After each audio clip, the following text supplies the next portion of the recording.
everyone. Hope you're having a great weekend. Welcome to the very first episode of Masterclass in Sports Analytics, brought to you by Basic Sport. I am Maithili, your host and data ki dost. The idea behind this show, Masterclass, is to understand from a myriad of experts how video and data analytics is influencing and advancing the world of sports.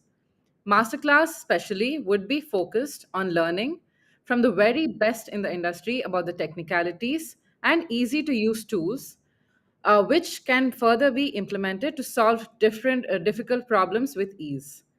We promise to bring you the very best, many such masterclasses on multiple sports, where sports enthusiasts, students, coaches, and players can learn from the very best from all over the world. We're very much looking forward to hear about some great analysis and great data from awesome people.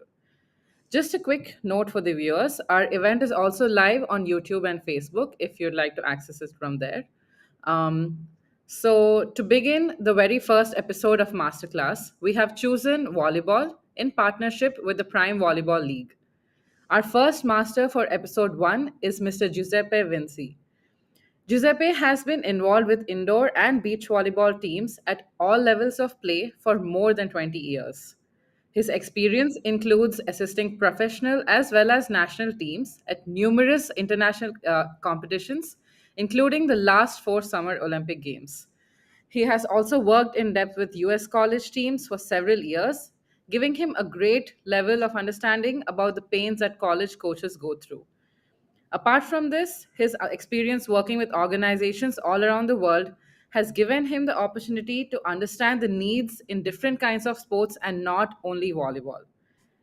In 2013, Giuseppe launched Volumetrics to address the analysis and data gathering requirements of all volleyball teams, be it college, professional, indoor, and beach volleyball. Huddle acquired Volumetrics in 2017, and since then, Giuseppe has been working on expanding Huddle's outreach in volleyball, especially into professional markets. Thank you so much for joining, Giuseppe. It's great that you're able to join us at such an early hour, and we're looking forward to hearing from you and learning from you all everything that you have to offer. Thank you so much. Well, thank you very much for inviting me to be part of this for the first time. I appreciate it. It's great to have you. How are you doing today? I know it's a Sunday, but I'm like we are very much excited to have you. I hope Yeah, you are as yeah, much I'm excited. excited. Whenever it's volleyball, it doesn't matter if it's Sunday, if it's another day of the week. It's always good to talk volleyball and spend time with some volleyball friends. That's great to know because one of the main questions I had for you was how and when did you get into volleyball? Like, what makes you so passionate about this particular sport? So I got involved as a kid, honestly, um, because I had to stop any physical activity due to an injury that led me to start coaching in the volleyball club of my small town and receive my coaching license when I was just 16 years old. Yeah, so I started early, and it was no, it's one of those times where you feel like something bad turns into something good because it helped me find my passion for coaching and the sport. Yeah, that's great to hear. And this was when you were how old did you say? Yeah, I received my coaching license when I was 16 Oh wow. Okay. years old. Yeah, but I started helping in volleyball. Like I already played volleyball with friends and at school when I was 14, and really Right. liked it. And before, really liked it, and then so when I realized that I couldn't play and I couldn't do sports at a higher level, at an organized level, I just started helping the coaches and eventually got my coaching license. And from there, I worked all the categories in Italy, but one to arrive to Italian Serie A, so the top Oh, division. wow.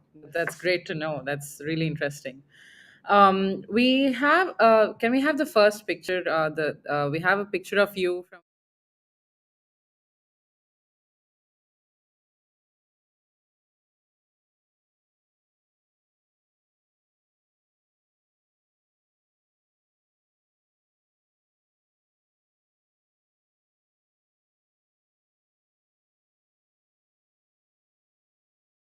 14 years ago, and I will say that since then I developed a deeper belief, a greater belief that principles really matter, and principles not just in how we live our lives, but also in how we approach our profession.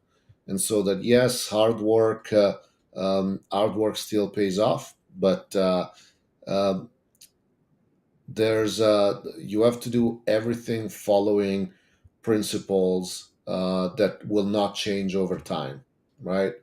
And so I will say that since then I focus much more on the principles and what can work for everybody, rather than focus all of my time on developing a solution to a problem that I'm facing or that I know colleagues of mine are facing. Right. That's great advice. Actually, that's good to know.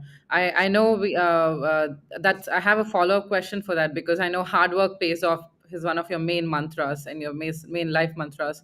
Can you like maybe give us an example which makes you believe in the truth of this statement? Maybe something, a short example of how this is actually helping you daily, maybe. Yeah, absolutely. So hard work pays off is I there's just when you work a lot on something that you like, and that doesn't mean working 20 hours a day no stop, right? Right. Everybody does their best, but when you put in the hard work and you do your best, you're just putting yourself in a situation where you can learn a lot. Yes. And uh, and uh, when you're learning a lot and you're getting new knowledge, and you're starting to um, connect the dots, uh, you are making that knowledge yours, part of you, rather Right. than something that uh, you just go back to whenever you need it, right? And so Yeah. that's what I mean by that's the main piece of hard work pays off. And an example of a time is there are so many, but I will say that one for sure has been in uh, in 2008. Mm-hmm. I went to the Olympic Games, which the picture you showed is from the Beijing Olympic Games, and after that, I moved to the USA from Italy to study and coach at Brigham Young University, Okay. which is in Utah. At Mm-hmm. Brigham Young University, um, I started working on data at a deeper level and study it.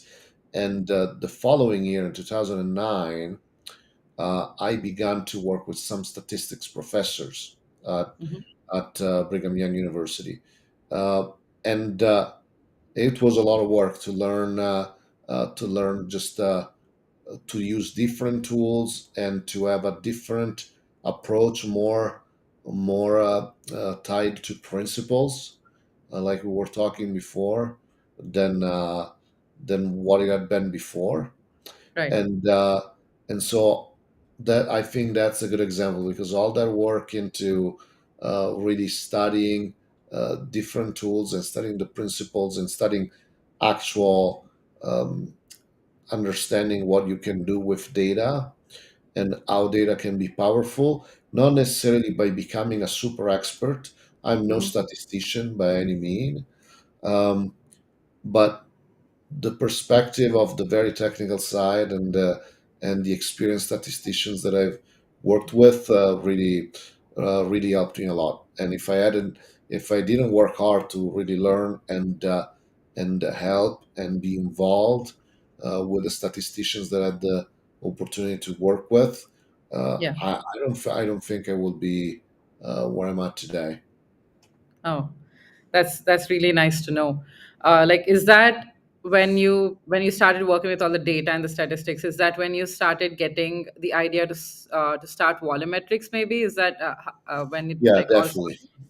Definitely. Like I got to a point where the tools that I were using uh, just weren't enough for me uh, to do what I wanted to do, Mhm. and so I had to start getting creative about using other tools, or or working in Excel or R Studio Right. and so forth, and that led to creating Volumetrics a few years later. Absolutely. That's yeah. That's I was wondering how you got the idea, but that totally makes sense. Yes. Just the last question before we can get into your presentation. In all your years as a coach, be it at like the college or the national or the international level, what would you say is your most favorite match and why? Volleyball match. Yeah. Yeah, yeah, yeah, yeah. So there's a lot of a lot of matches that I Yeah, I'm really sure. like, but the most I will go with the most memorable for me. Mhm. In 2008, um, we were playing. I was with the Italian national team, Okay. men's, Great. and we were at the last qualifier in Asia, in Japan, for the Olympic Games, and we played Japan in the first match, Mm-hmm. and the tournament. How it worked is that the top team in the tournament Uh-huh. plus the top Asian team will qualify to the Olympic Games. So for a European team like us, the only way to be sure that we will qualify was to win the tournament. Okay. Uh, because if an Asian team was going to be the top team in the tournament, then even if we were second, we wouldn't go to the Olympics, but another Asian team will qualify. Because it was both a world qualifier and an Asian qualifier. And the Okay. first match we played Japan, and we are down 2 sets to 1 and 24-17 in the Okay. fourth set. So pretty much the match is over. But with a player with a a jump float serve on the service line, we actually were able to make a comeback in Japan against Japan, and Japan Wow. fans are very loud, I'm and sure. win that fourth set and eventually win the fifth set to win that first match in the qualifier and eventually manage to qualify to the Olympic Games Wow. um, for later that summer. So I would say that's definitely the most memorable match that I have in my mind, and there's many other matches that I enjoyed over the years. Yes. But yeah, that's why the most memorable, at least for me. I mean, definitely, that's a great comeback. Like come back from 2017 to 24, and then also beat them in the end. So that's a great match to actually have as your favorite. And 2008 seems like a very important year for you. Also, looks like. Yeah, 2008 was just I decided to leave Europe and Italy and home where I grew up Oh wow, to come to the USA. So it was it's a turning definitely an point. important year for me. Wow, that's good to know. Thank you so much for telling us the exciting story, Giuseppe. Just it was really like interesting to know, and like it sounds like a fun match to watch. And yeah, just a reminder to our viewers today to post any questions that you might have for Giuseppe in the comments, and we will take as many as we can at the end of the talk. Moving on, it's now time for the main part of the event, the masterclass by the master himself. This session will be covered. Giuseppe will be covering sports and volleyball analytics specifically. Maybe how India is utilizing the power of volleyball analytics in comparison to our counterparts in Europe and America. How the data generated from video analytics can help teams win matches, a quick showcase of a volumetrics report, and how to take quick decisions from the analytics reports before and after a particular match. So it's time to hand over the reins to you, Josephine. Take it away. Thank you. Thank you. Okay. I'm excited to share this with you, and my hope is that at least every single one of you will have at least one piece of information to take out of this presentation. So we already talked a little bit about my journey, but I wanted to start with this slide to give you an idea of kind of my journey and my stepping stones in the volleyball and beach volleyball space. I've been very lucky that I participated in several Olympic Games, and I've been able to participate with men's indoor teams, women indoor teams, and also with beach volleyball teams. So I've been exposed to a lot, which I'm grateful for. But I want to in 2017, early 2018, I joined Huddle, and at Huddle, I want to share with you briefly what I do. At Huddle, I'm part of this team of solutions consultants, which include experts in many different fields and sports.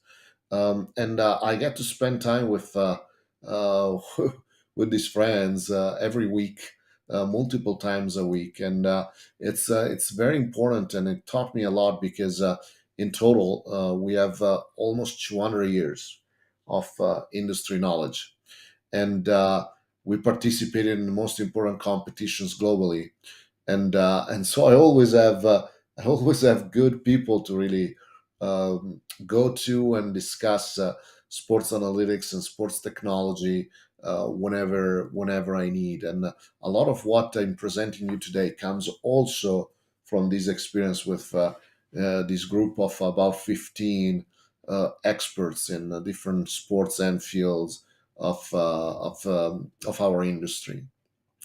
But so um, what is the agenda for today? So I will share with you a general state of the industry, about elite teams' performance, along with some trends, and then some insights into our sport specifically. Okay. Then I will go a bit more in depth on video and data, and provide you with a framework to evaluate your workflows. And finally, we will talk about some lessons learned, some case studies, and the final takeaways before we take questions at the end. So, going into sport analytics.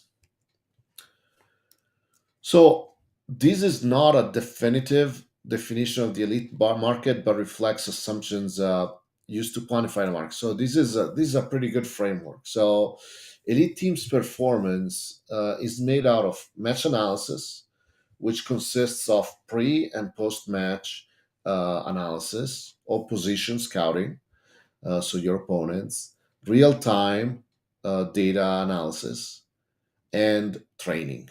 Okay. Then the second piece of it is uh, what uh, what is called asset management, and naturally your assets are for the when we talk about performance are your athletes, your players. So asset management is made out of player recruitment, the long term development of these players, athletes that you recruit, your academy, and your staff recruitment. So also the recruitment of your coaching staff and your technical staff. Then the third piece is athlete monitoring. Okay, so this consists of, as you can imagine, load measurement, uh, load management, okay, and strength and conditioning, rehab and injury risk mitigation. So all the part that is very much on the physical side of an athlete performance. And naturally, nowadays, a lot is also about performance management systems. So, systems that centralize the content, centralize the content, meaning both video and data, that allow for better staff communication. They start for monitoring of KPIs, and they help with decision making. So, the systems that bring all of these areas together, so the match analysis, the asset management, and the athlete monitoring all together. And how does this happen? So, as far as key market trends that I've seen in the sport industry, is that there are more and more integrations with various tools and softwares, um, and there's a lot of attention at adding context to these to all these data and make them way more personalized and and matching your own philosophy. Then naturally there is attention to analyze and interpret uh, more and more data in real time and combine them with the video, both in match and in practice, to lastly, and to lastly get into the player tracking technology, which I'm actually been working on, and I'll present on in December at a different conference as well. So these are trends that I see. But from here, I want to go and share with you a few thoughts about our sport that I have shared of almost in every presentation that I give. But a few thoughts are that our sport, volleyball and beach volleyball, are very collaborative. Like you must rely on your teammates by rule. Uh, the game doesn't allow you to do everything yourself, except for when you're serving. Uh, you cannot stop the ball, so there's no stalling in our game. So there's little time. There's even less time to think than in many other sports. It's very explosive, so high verticals, powerful spikes. It's very fast paced with a small court area and a lot that goes on within it. uh, we have a sport where every point matters. So it's 2 points make it really hard to make them up. Like it can become really hard to make up to even just 2 points. So every point matters, and every point is like to itself, right? And all of these things. So this fast decision making that is needed make it for requiring a lot of predicting. Like there's very fast decision making. So anything that you can predict, even a little bit, really gives you a big advantage. Okay, and so this means a lot of things, and I'll touch on between now and the end. But uh, it also pushed to make the role of the performance analyst in our sport really evolve. And the first is on about the necessity that the role of the performance analyst evolved, right? And it became a true performance analyst in many situations. Okay, and usually supported by what here I called an operator. But this is a person that, as this person gets more involved in the sport and in the technology, really helps with gathering the data. So, to give a performance analyst uh, the ability to actually um, analyze the data and learn, like, and focus on that rather than the data gathering piece. So that has been an evolution that we have seen in the last few years. And usually, these performance analysts, uh, as a coaching education background, so is a coach, or she is a coach with that background, and has some specialization on the technology side and analysis side. Okay, that way, this person can bring a more scientific approach to the studying of this data, using concepts that come from sports science and so forth. Then also, this brought kind of a change in the mentality of how we select and we provide. Like these performance analysts and this data to teams, and these brought to naturally customization of the data, and using of technical and tactical keys to do this work. So to go more in depth and more in areas that are more specific to each philosophies, making all the emphasis on the performance be even greater, and therefore not focusing just on opponent scouting. And what I mean by technical and tactical keys and customization is every coach naturally has a strong belief in different things. And technical and tactical keys allow, through the customization of the data, allow to really add a layer of information on top of the standard data in order to really make sense of everything within the philosophy, the coaching philosophy that a specific coach has. At the same time, also the tools have evolved. Okay, so first of all, we have to keep in mind that the tools have evolved where the software that you use is what adapts to the coaching stuff, and not the other way. And the software must give us a way to, as I was saying, to customize the work with extreme, like very easily, so that it can allow us to create a very strong tie between the analysis and the coach and the training methodology. For instance, I use these technical and tactical keys on video, to and so that they match. Well, let me explain better. For instance, I use technical keys when I analyze the video that match the technical keys that I explain during training, so that they match and there's correlation between the two. Then you have to tie the technical side to the physical side.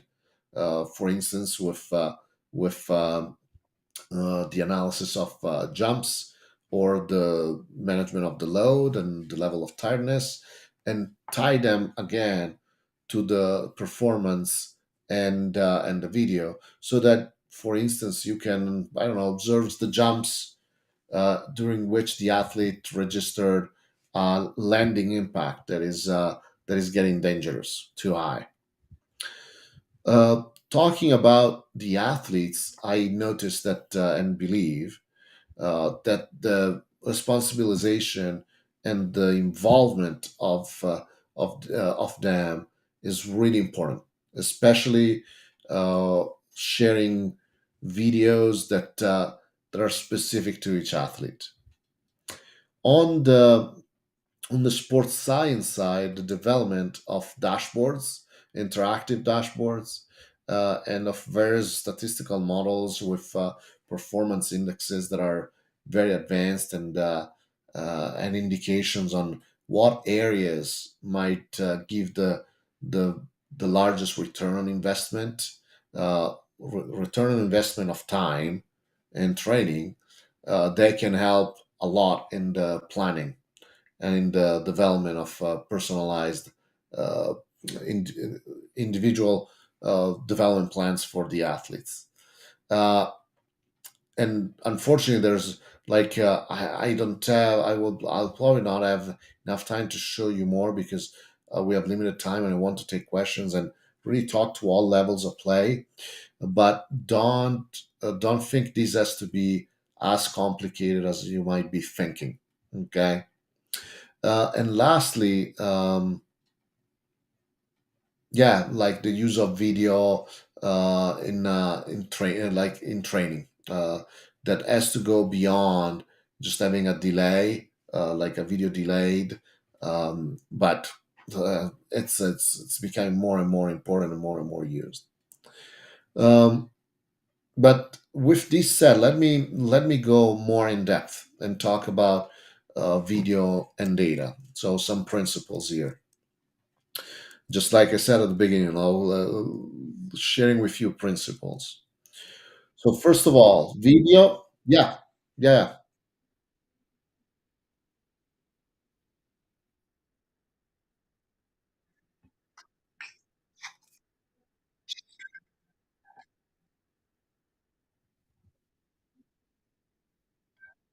They would have to do what should be on their today list to become as a learner, to get into volleyball analytics? Yeah, I'm gonna touch a little bit about it just in the next few slides, but definitely, if you want to start getting into the analytics piece, you want to start with gathering data. Okay, gathering data or getting access to tools like Volumetrics or others where you can have access to data and start really learning what are things that are important and learning what data is available to um, uh, to go and study the game. So that's what I would say is the starting point. Gathering data, getting access to something like volumetrics, to have access to a lot of video and data, and really get your hands dirty with that. And how you do that, as kind of as about to talk about, is starting with video and then data, and as first steps in getting into the analytics. And why do I say video first? Okay, so video is super powerful when it gets down to teaching. You can use it to help athletes understand through examples and to learn yourself what good looks like, not just for the athletes. So as you get started, it really helps you to understand what good looks like. Naturally, you want to start filming the matches first and then the practices. Um, and and so then this is the first step. Then comes data, and we'll go more in depth about it as well. But without metrics, okay, uh, we're guessing at the training regimen to prepare for elite performance. So we need to have a support. We need to confirm and test our feelings, our theories, the work we're doing in training. We have to have data in order to be able to know where we're headed, where we're going, where we're coming from, and so forth. And the key questions we have to ask ourselves in data, and as you get started with data, you want to focus on this is what are we training? What numbers are we looking at? What standards and so forth. And as you go and start on this journey, getting into analytics, this next graph that I'm going to share with you is something I hope you really keep in mind for the rest of your career or as you start your career. So ultimately, there are four areas in performance analysis. Okay, there's the gathering of the data, there's the content recording or retrieval. Okay, there's the data analysis, and there's the video editing. Okay, so in my mind, when you get started, you're down there on the bottom right. You have a lot of content recording or retrieval and a lot of data gathering. As you become more and more sophisticated and you you start focusing more and more on the coaching side and build your workflows, you should build your workflows and how you the time you spend on data and what you do in a way to move slowly to the top left. So you will eventually slowly move from the bottom right more and more towards the center, and then to get to the top left quadrant where you will have a high level of data analysis and video editing. Okay, so where you'll do very little data gathering, you'll do very little content recording or retrieval, and you will focus very much on data analysis and video editing. So this is the principle you have to keep in mind as your career progresses, as you want to get to the top left of that quadrant. Okay. Then, what are some lessons learned again to start getting into more like even more practical things? So these are some lessons that I learned from the pros. Okay. Pre and post game analysis um, are very time consuming. for coaches. Okay, and many of you end up working without uh, analysts dedicated to this piece. And so, Pro Club often, as I wrote here, uh, they refer to this. They refer to their analysis cycle, which helps drive their high performance workflow. Okay, and this provides kind of a reference point throughout the season when times get busy and the pressure increases and there's a lot going on. Uh, it reminds you of, okay, what should we be focusing on, so that your analysis cycle and your performance workflow are a reference point, not something that you think through during the season and when there's no time really. You have to have a plan there. And like as you have that in place, like you're going to be always building towards a better and better and better and improved uh, high performance workflow that will service you through the years of your career. And here we talk about content, process, and delivery. So I'm going to go a little more in depth on here. So starting with content, so we already talked about video, then data, and the reason is simple, okay? But having access to video is the starting point. We want a video from behind the service line, and this might be obvious to most of you, but you never know who might be attending. Uh, but if you don't have it from behind the service line, hey, it's not 100% essential.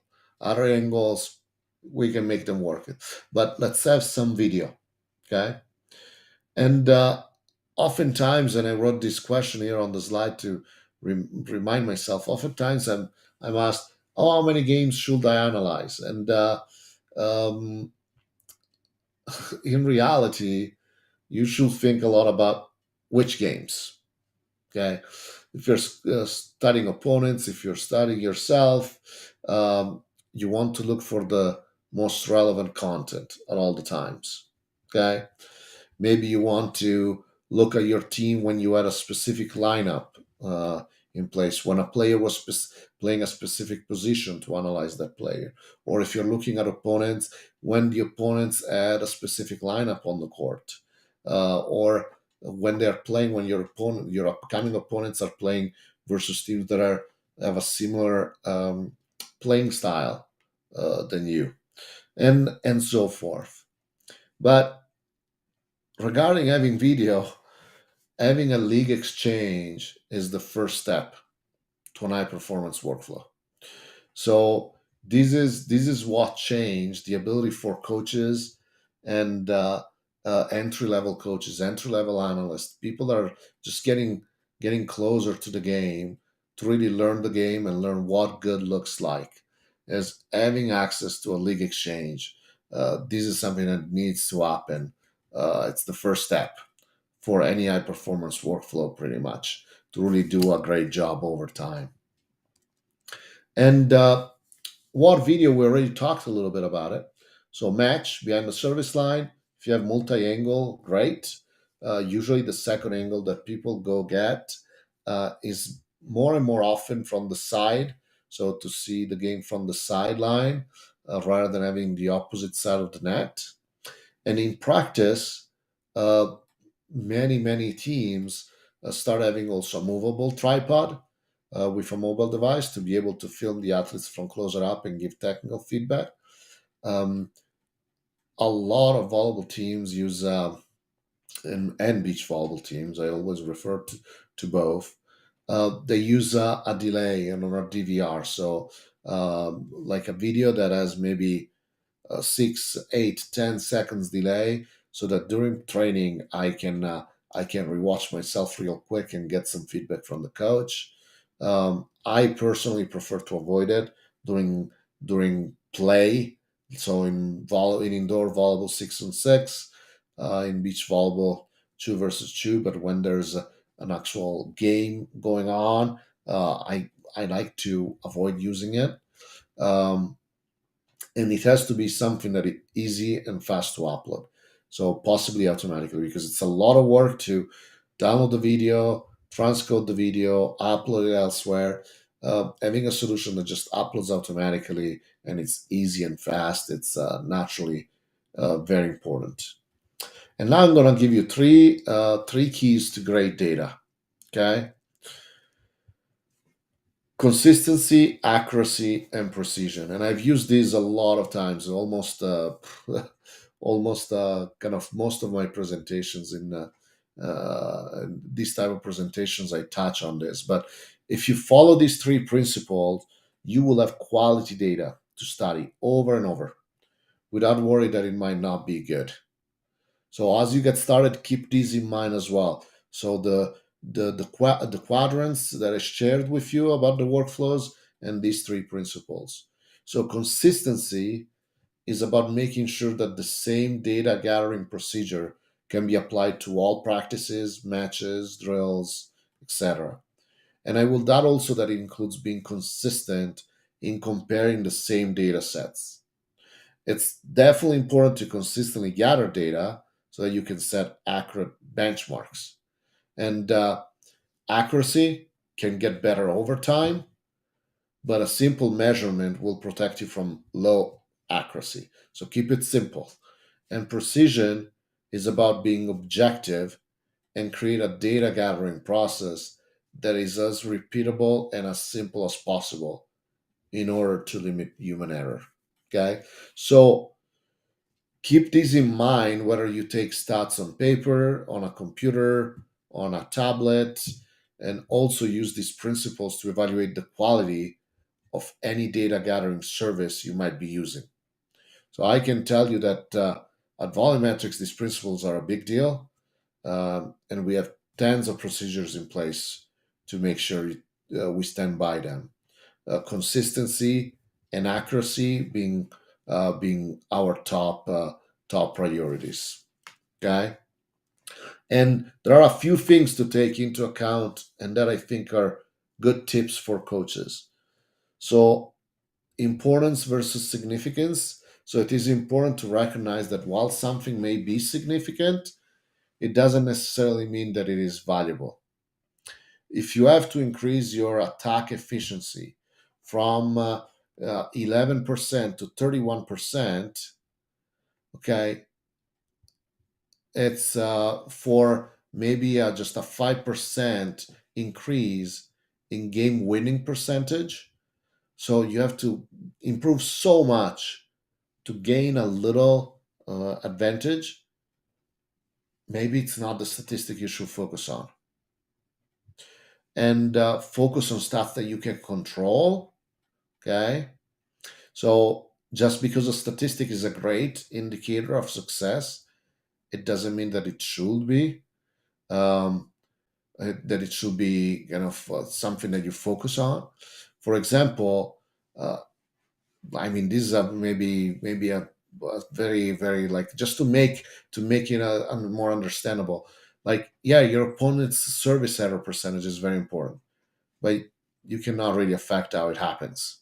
Okay, so uh, maybe look at your own error percentage that you are in control, right? And it's still important, and you have control over it. Basically, the old saying, "Think about your side of the net, and the rest will come." Then focus on your individual team, uh, like because while the importance of skills is universal, the application of the skills can change. Okay. So we talked about efficiency already. That can be a great indicator for success.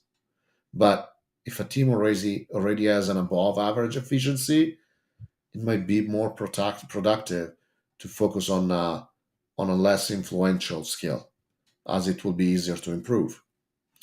And then avoid bad applications, right? Um, like uh, like uh, like just make sure that you use the right statistics applied to the right drills to build the right drills and give the right advice. And now, before we move on to something else, I want to give you a visual understanding of why I say consistency first. So gather data and gather it consistently. So all the times, don't just skip a day, 2 days, then start again. Like if you are committed to gathering data, do it consistently. And then accuracy and precision.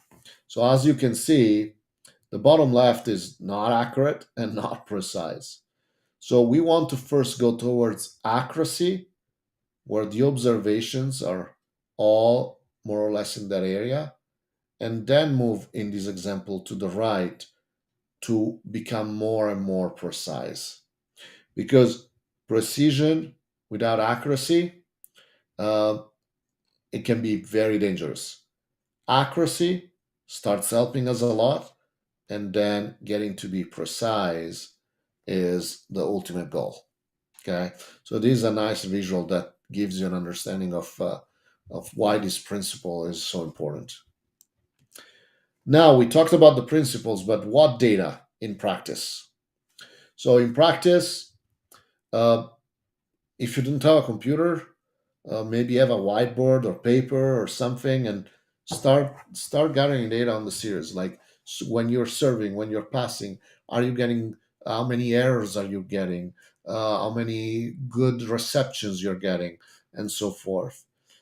If you do any drills that are waves and such, where everybody plays against everybody, keep track of the points won so that you know which players are making the players around them better and so forth. So then start taking tags of touches. That's the first step. Like we said, video, then data. Okay. So tags of touches. So who touched the ball, when, and what. And you want this synchronized with video. There's plenty of software out there to do that. We're not going to go in depth on that because there are so many solutions out there. And make sure that you indicate what drill the tags are for. Okay. And then for stats, keep it really simple. You want to start with serving, passing, then hitting, so attacking, and you want to focus on the outcome. And you want to know side out and first ball side out.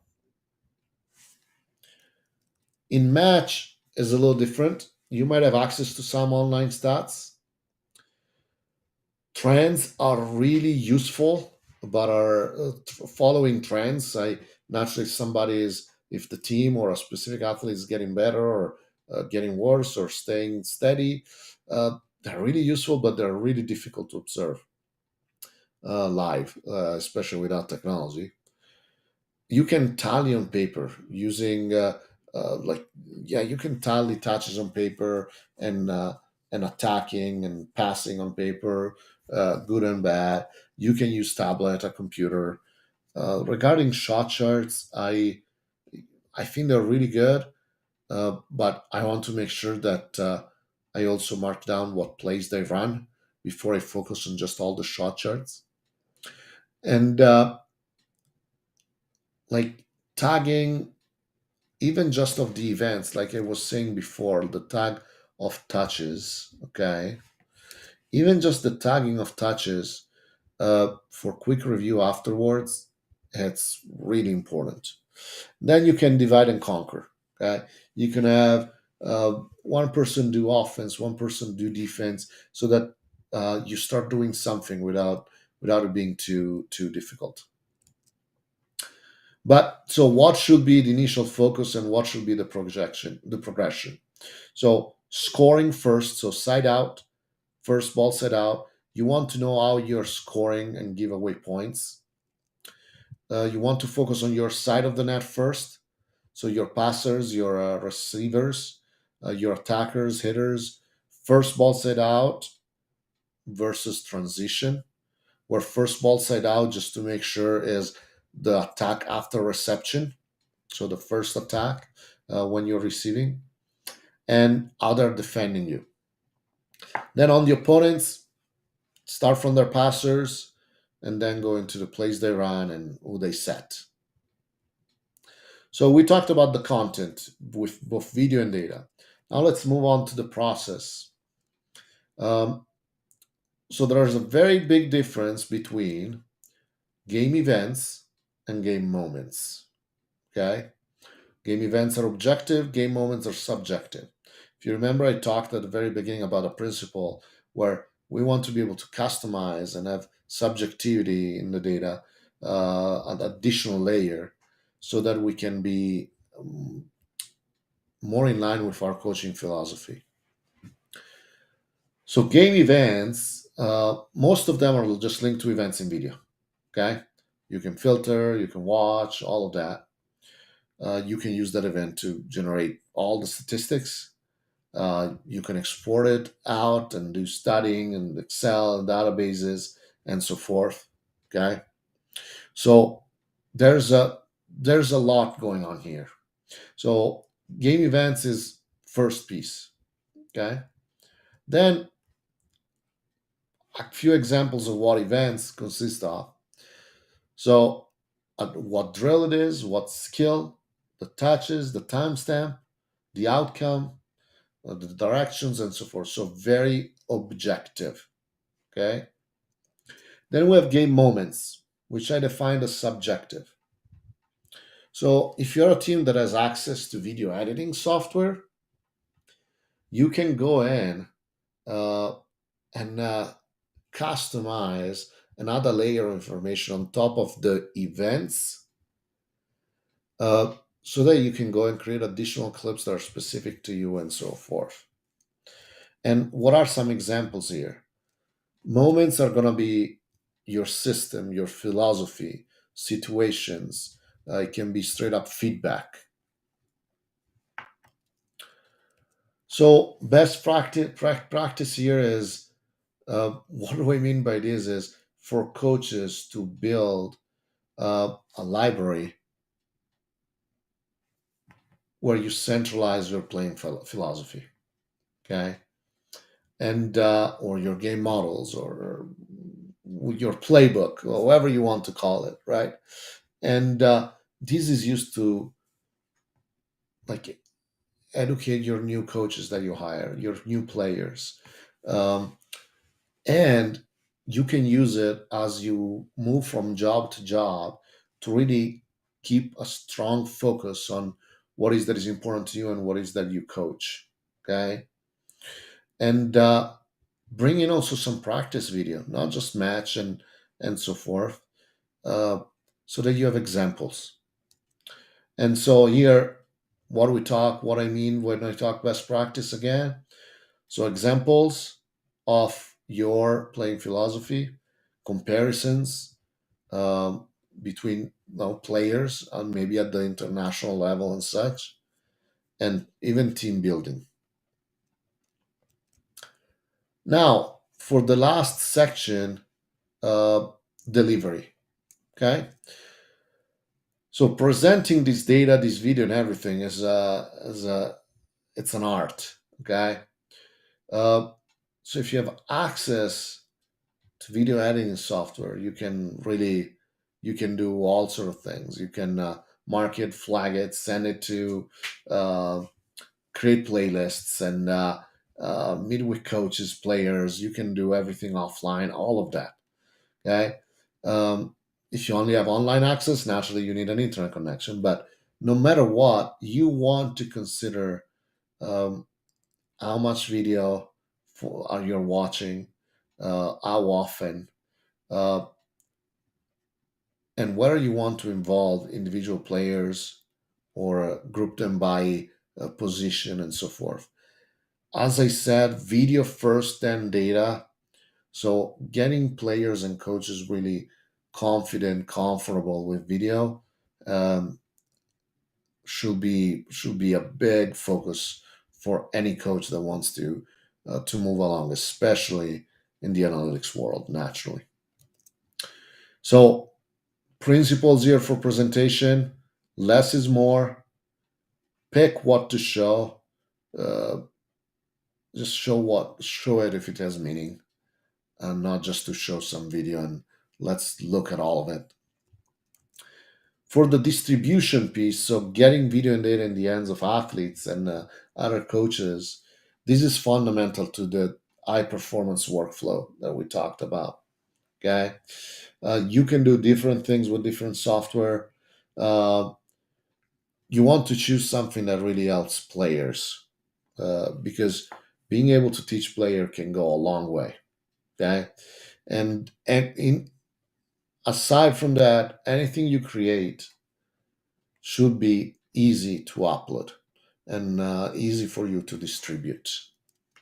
So principles around distribution. So be mobile, even if it means sending texts. It should foster critical thinking so that the athletes and the coaches develop a better knowledge and a better idea of what good looks like. You want to train above the neck and use that time that you are not on the court to keep getting better. And you want to train the eyes to see and read the game. Now,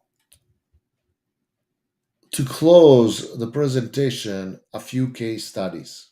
Okay, there are three specific things that I was asked as I prepare for this presentation.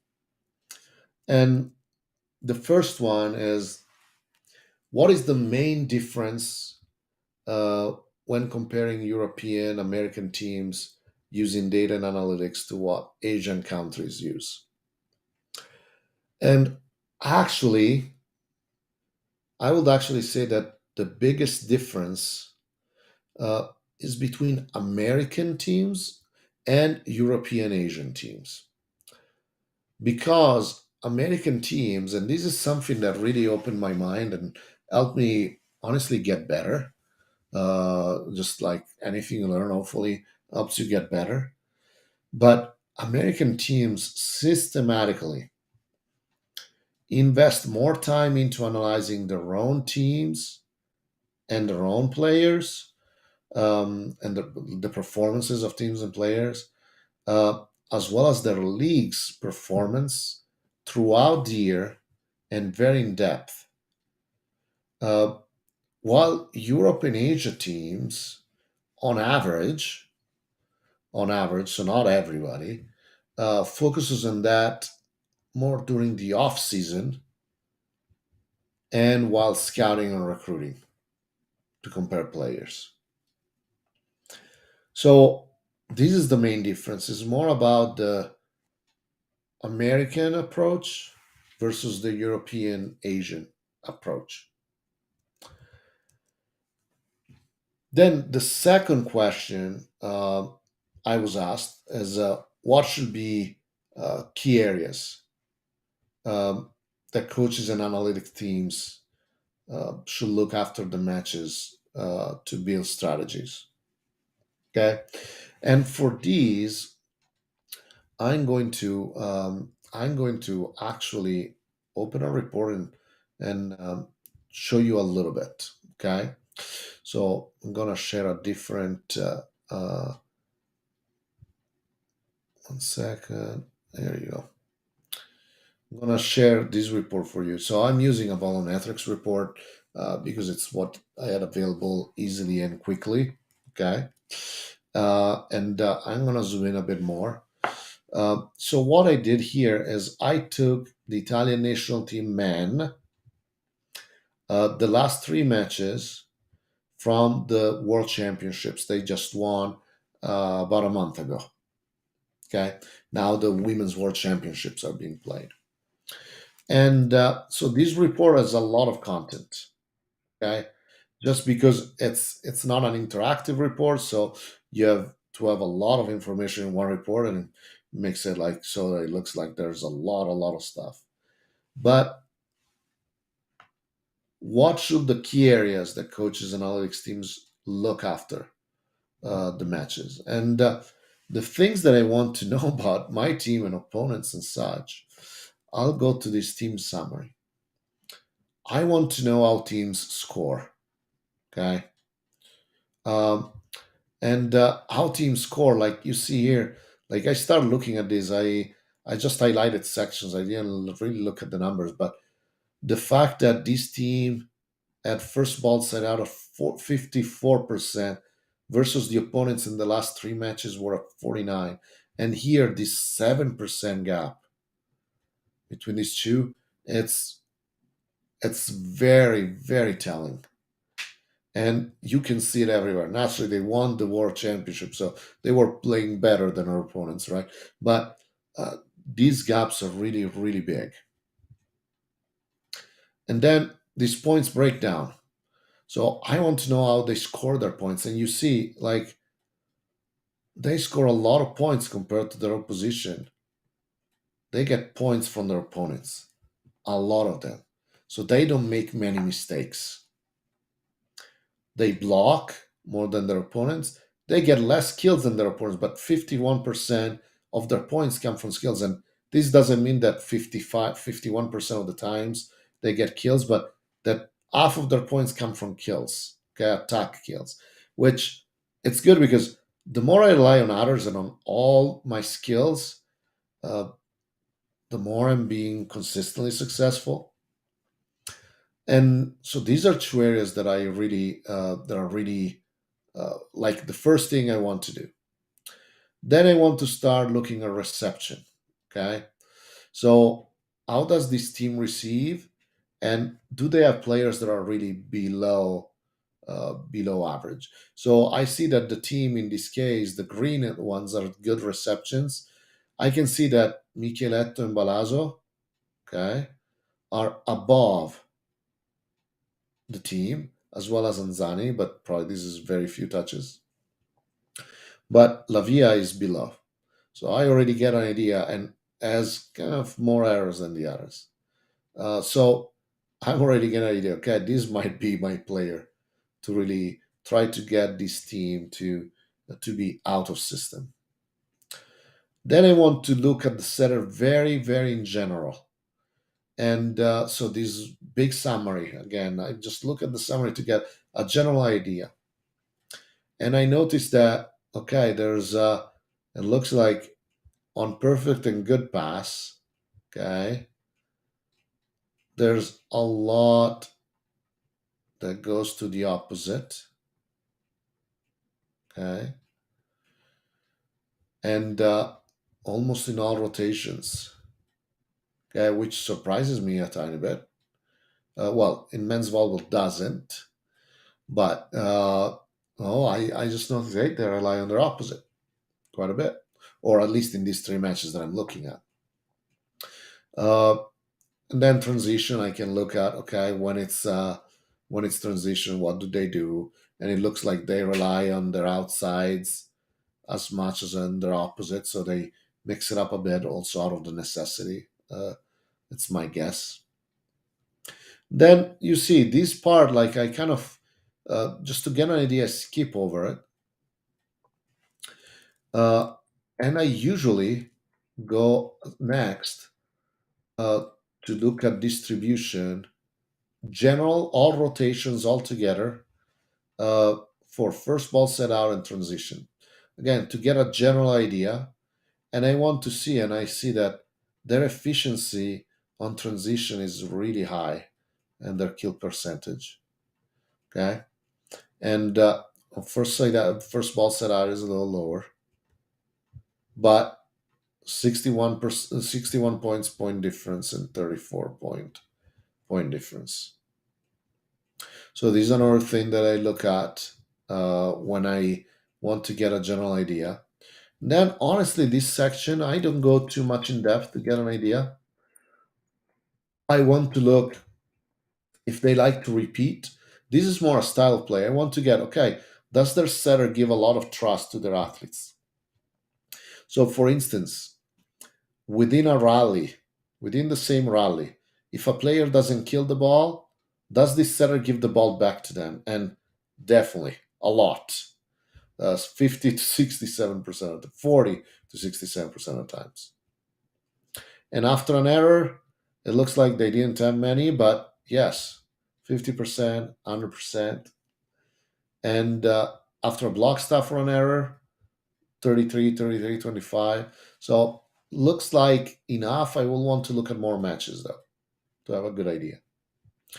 Then I skip the rotation details at the beginning, so I'll skip all of this. And I want to show you what I go look at for shot charts for a player. So I'm gonna pick an outside hitter, and so I'm gonna look at the shot charts and what they do by phase. So first ball side out attacks, so after reception. This is after all receptions, not after his zone receptions. Transition attacks. And then I want to see, okay, what does this player do after his or her own reception? So pass and hit. And what's the efficiency? Okay. So I really want to know that.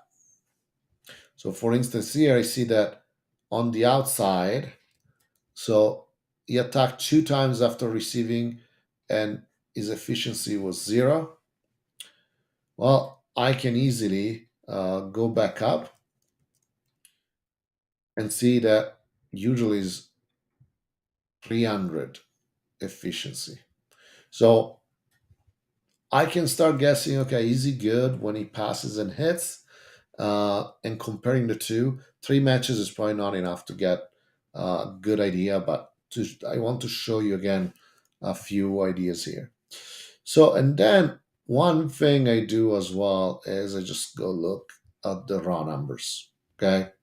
So, especially in this last page, I really go, I want to go even more in depth on how they score their points. And you see here, I can go even more, break it down even more and know, okay, of those skills, how many are first ball and how many are transition. Okay. So that of that 51%, okay, 30% is from first ball, 21% is from transition, and probably there's some 30.4 and 20.4, and so the total then rounds up to 51. But you get the idea, and uh, just get a good idea of, okay, where do they score their points. And naturally, I could talk about this for a long, long time, but I wanted to really give you a good idea of kind of how I approach it, um, and show you something rather than just tell you, hey, this is what I do. Then the last question, the case study, is how would you go about comparing players in order to evaluate who to sign? And this is really, really tough to answer because there are so many ways to compare players. But what I will do, and this is what I want to really think is important to share with you, is I will use numbers and analytics to create a long list of players rather than to compare just two players.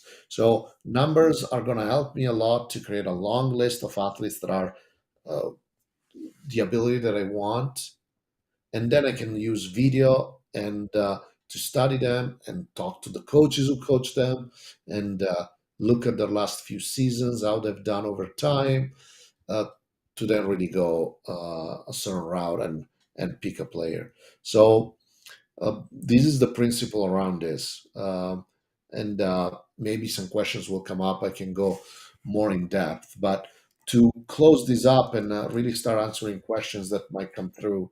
So, what are the takeaways here?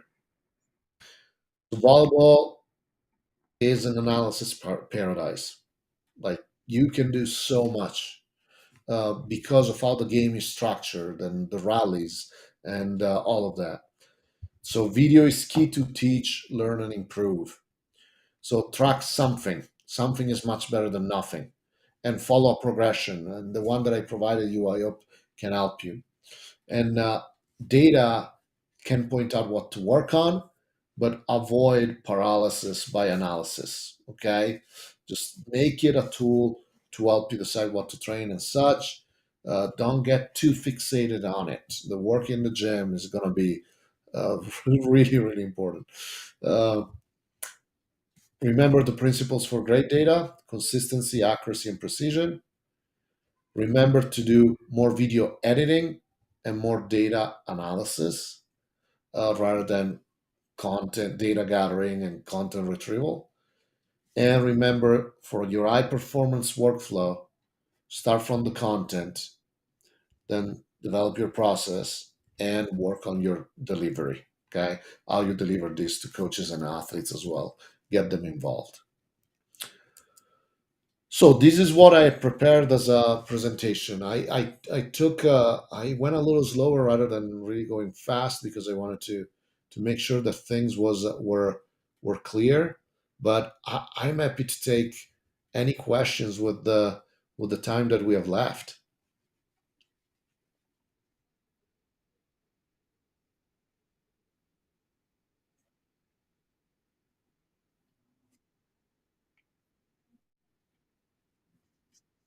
Yeah.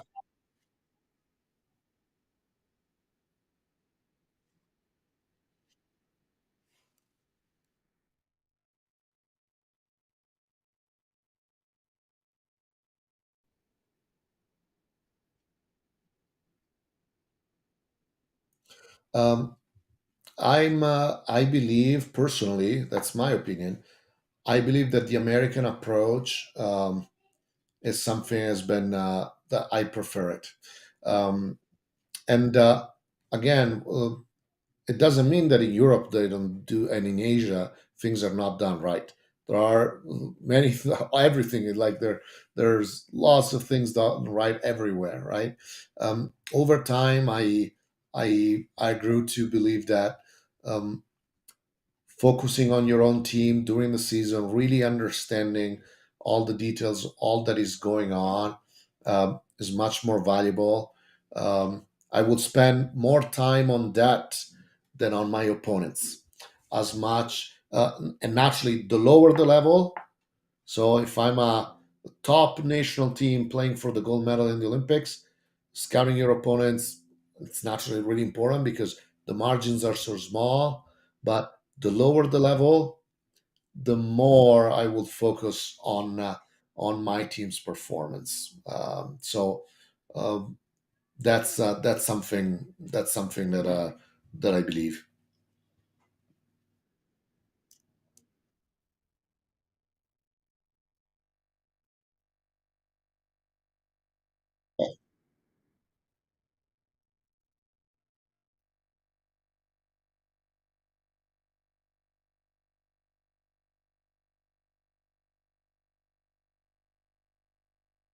Yeah, like the example, I will stick with the examples I used in kind of in the presentation.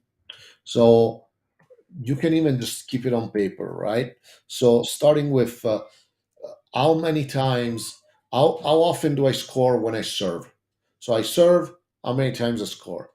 I'm receiving, how many times I score? Even just keeping track of that.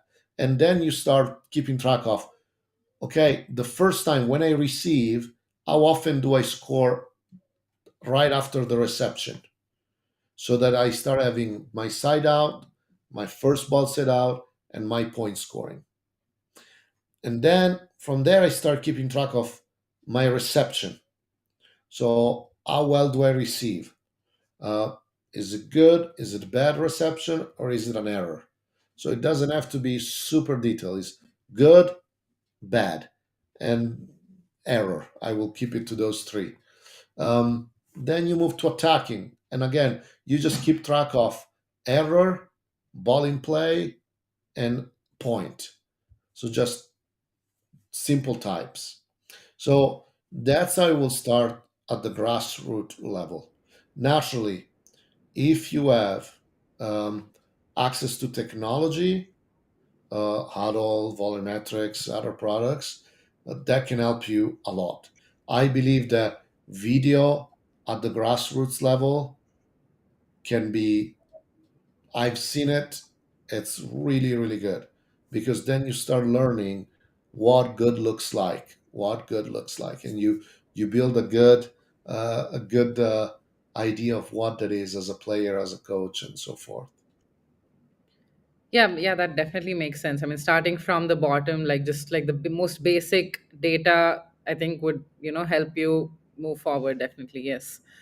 Um, Now, like next, coming to Hurdle, Volumetrics, and the Prime Volleyball League.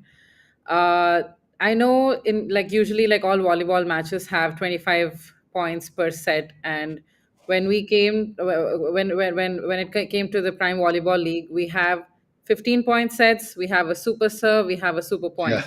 yeah. Uh, like, how do you think that changed the tagging format? Like, did it like do you have to make a lot of changes on your end? Like, can we expect any more transformational Yeah. changes in the next season? Like, that would be So great to hear.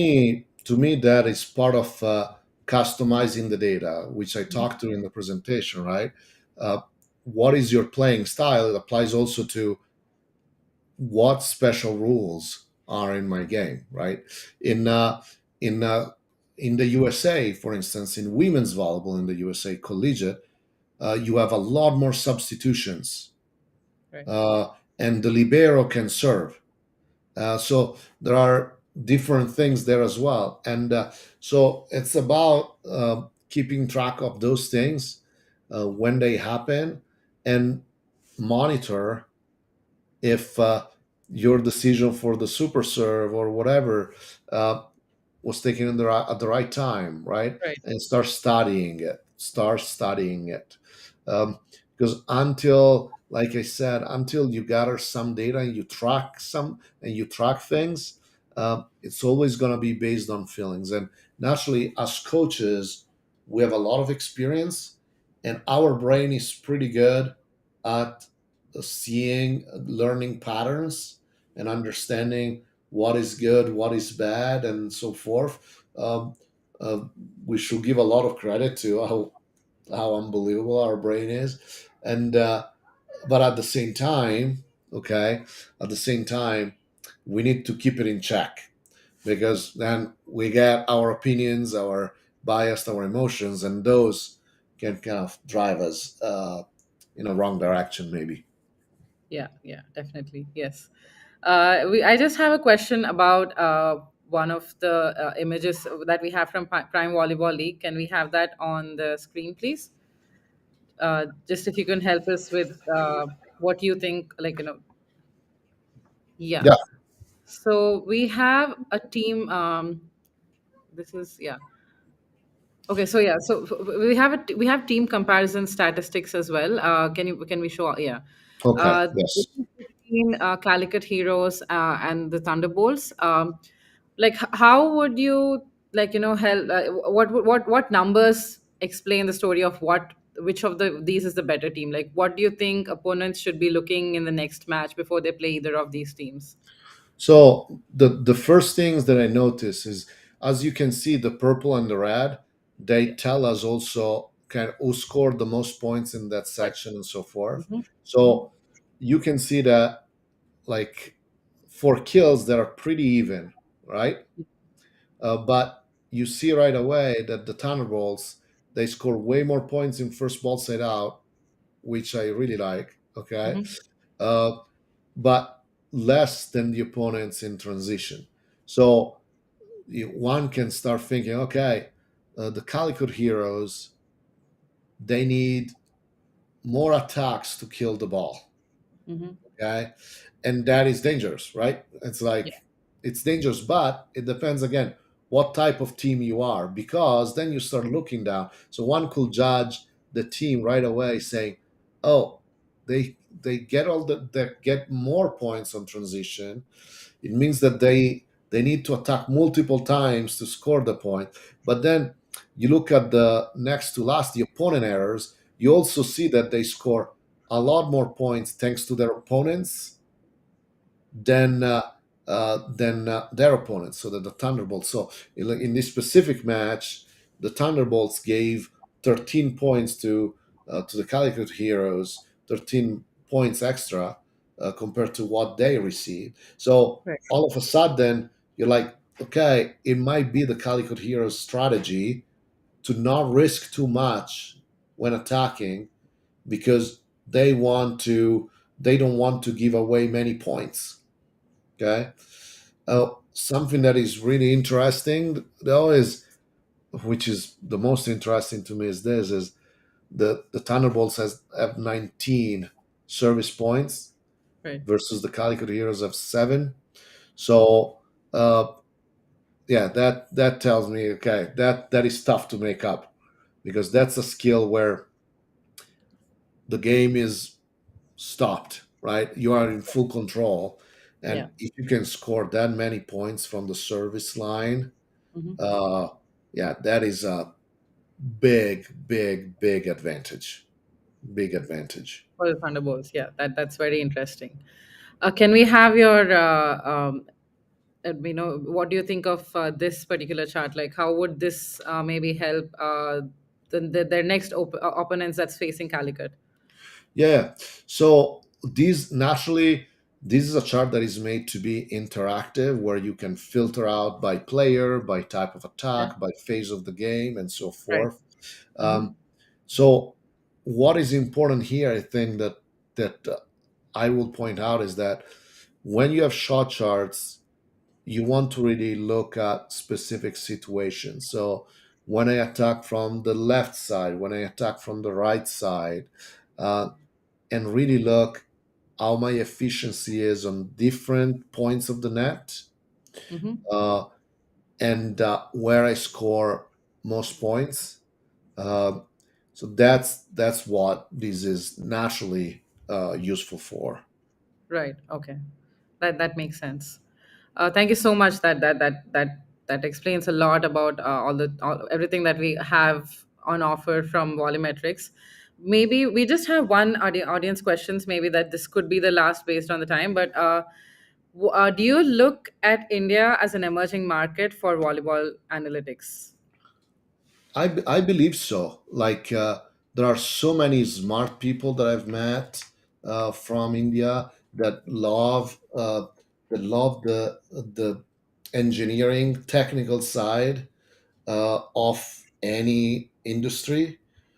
So I totally believe so. Totally believe so. Um, like yeah, and then even from a volleyball perspective, beyond the analytics, I think India is probably a market that can really grow a ton in volleyball.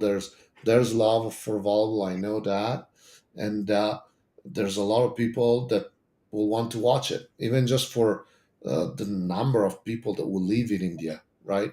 And the number Right. of the people from India who live in the rest of the world. So I think like it's a very exciting time to see the progress that the league is making and the sport is making in India, and also how organizations worldwide are looking at investing and helping the sport grow.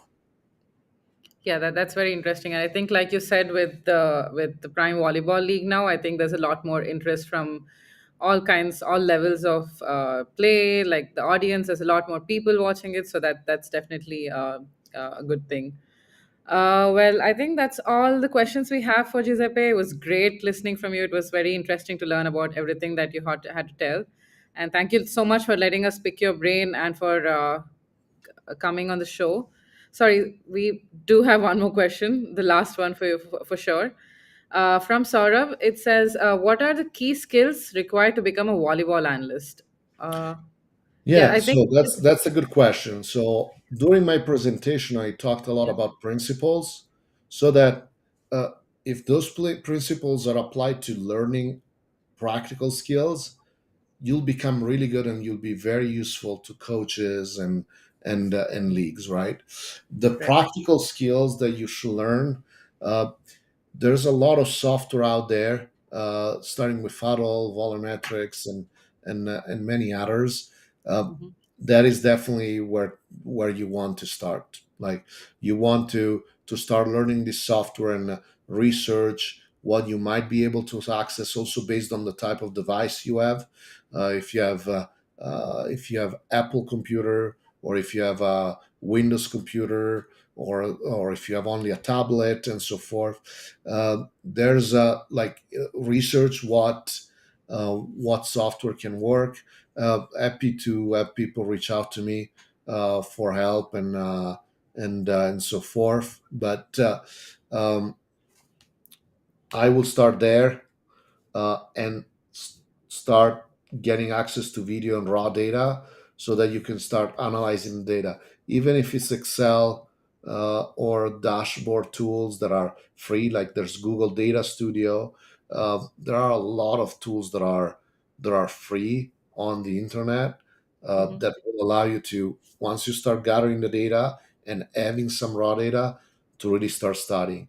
If I were if I were really interested in this part and wanted to become really good in the volleyball world, I will probably focus on learning data analysis and data science.